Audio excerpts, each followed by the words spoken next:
Hi viewers, Thaipusam festival. ఈ festival తమిళనాడులో ముఖ్యంగా జరుపుకుంటారు. తమిళనాడులో ఇది వారికి పవిత్ర పండుగ. ముఖ్యంగా మురుగన్ ఆరాధించే సుబ్రహ్మణ్య స్వామికి ఇది అంకితం చేయబడింది. మనకు కుమారస్వామి అంటాం. అక్కడ వాళ్ళని మురుగన్ అని కొలుస్తారు. ఈ మురుగన్ వేల్ పవిత్రమైన ఈటె ఇచ్చిన సందర్భాన్ని దుష్టరక్షకుడైన శూరపద్ముడిపై అతని విజయానికి గుర్తుగా జరుపుకుంటారు.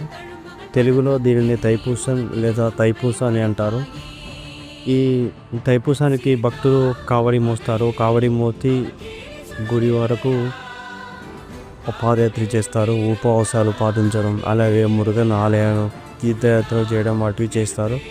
ముఖ్యంగా ఆరుపడే వీడు మురుగన్ క్షేత్రాలు ఉన్నాయో ఆరుతో పాటు తమిళనాడులో ఉన్న మురుగన్ టెంపుల్స్లో ఈరోజు మాత్రం రద్దీ అధికంగా ఉంటుంది. పళని అండ్ తిరుచెందూరులో చూడటానికి చాలా బాగుంటుంది. ఫెస్టివల్ చాలా ఘనంగా చేస్తారు. అక్కడ ఇసుకేస్తే రాళ్ళంత భక్తుల మంది అధికంగా ఉంటారు. తాయ్ అంటే తమిళ నెల, అంటే జనవరి ఫిబ్రవరి. పూసం అంటే పూష నక్షత్రం. ప్రాముఖ్యత చూసినట్టయితే మంచిపై చెడు సాధించిన విజయానికి, భక్తి, కృతజ్ఞత, ఆత్మశుద్ధికి గుర్తు. కావడి మోయడం అంటే వాళ్ళకి ఆచారం.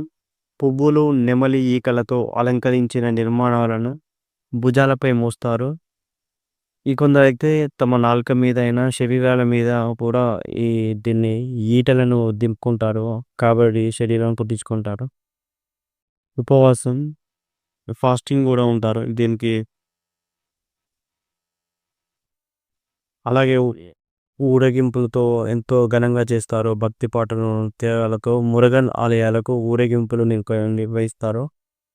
ఇది మనకు భారతదేశంలో నలుమూలలా ఇవాళ ఈ ఫెస్టివల్ జరుపుతారు. అంతేకాకుండా మలేషియా, సింగపూర్లో ఉన్న తమిళ జనాభా కూడా చేస్తారు. ముఖ్యంగా మలేషియాలో ఉన్న మురుగన్ టెంపుల్ అయితే అక్కడ కూడా ఇవాళ రద్దీ అధికంగా ఉంటుంది. తైపూసం ఫెస్టివల్.